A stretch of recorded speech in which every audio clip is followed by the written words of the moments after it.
Army chief general Asim Munir जो Bahawalpur cantonment जो दौरो। आर्मी चीफ के बहावलपुर कोर जी ऑपरेशनल तैयारी ने तरबियती मामलों ते ब्रीफ पाक फौज सरबराह पर ऑफिसर ने जवानन जी बुलंद हौसलन ने जंगी तैयारियों जी वाखाण चवे तो सख्त ऐं बेहतरीन तरबियत एक सिपाही जी पेशेवर महारत में अहम हैसियत रखे थी।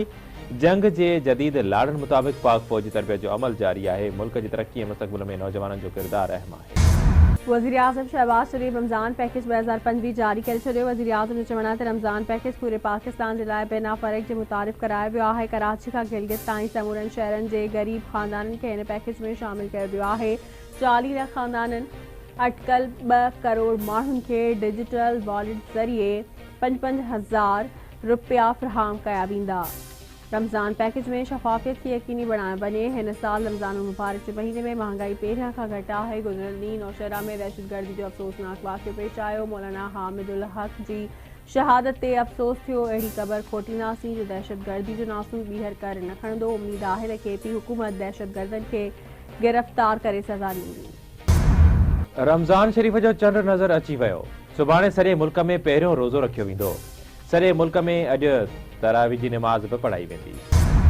पीपल्स पार्टी जी सिंध हुकूमत वाज़े करे चुकी आहे त सिंध दरिया ते नवां कैनाल न ठहंदा। जेसिताईं पीपल्स पार्टी आहे तेसिताईं असां नवां कैनाल कंहिं बि सूरत में ठहण न ॾींदासीं। कालाबाग डेम प्रोजेक्ट जो ख़ात्मो पीपल्स पार्टी कयो।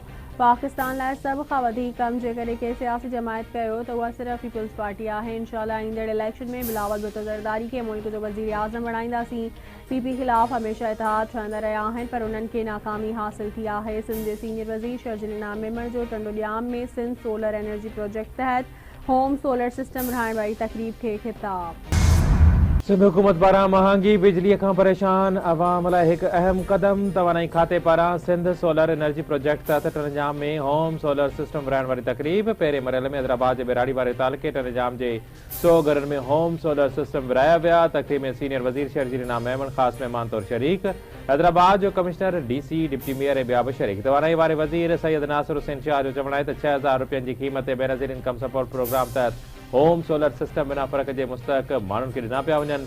सोलर होम सिस्टम जो ॿियो मरहलो बि जल्द शुरू कयो वेंदो। पीपी चेयरमैन जी हिदायतुनि ते अर्गेड खे बिजली फ़राहम करण लाइ प्रोजेक्ट शुरू कयो वेंदो जंहिंसां 100 खां 300 यूनिट्स इस्तेमाल कंदड़ वापेदारनि खे मुफ़्त में बिजली फ़राहम कई वेंदी।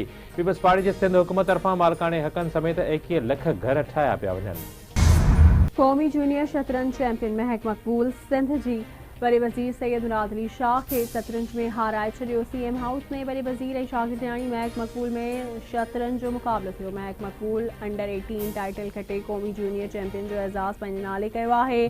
सरकारी स्कूल जी शागिर्दियाणी महक मक़बूल 15 चालुनि में वरी वज़ीर खे शिकस्त ॾिनी। वरी वज़ीर सैयद मुराद अली शाह शागिर्दियाणी महक मक़बूल खे कामयाबी ते मुबारकूं ॾींदे चयो आहे त महक मक़बूल सरकारी स्कूल जी बहितर तालीम सां गॾु शानदार रांदि जो मुज़ाहिरो कयो। समाजी अॻवान ऐं गुलूकार शहज़ाद रॉय जो चवणु आहे त वरी वज़ीर शागिर्दियाणी महक मक़बूल खे शतरंज मुक़ाबले जी दावत ॾेई तमामु सुठो पैगाम ॾिनो।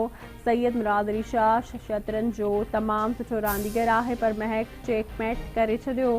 शतरंज जो मुक़ाबिलो ॾिसण लाइ सूबाई वज़ीर सरदार शाह, मोहम्मद बख्श महर, तालीम वारो सेक्रेटरी ज़ाहिद अब्बासी ऐं सेक्रेटरी स्पोर्ट्स तालीम लाशारी बि मौजूदु हुआ।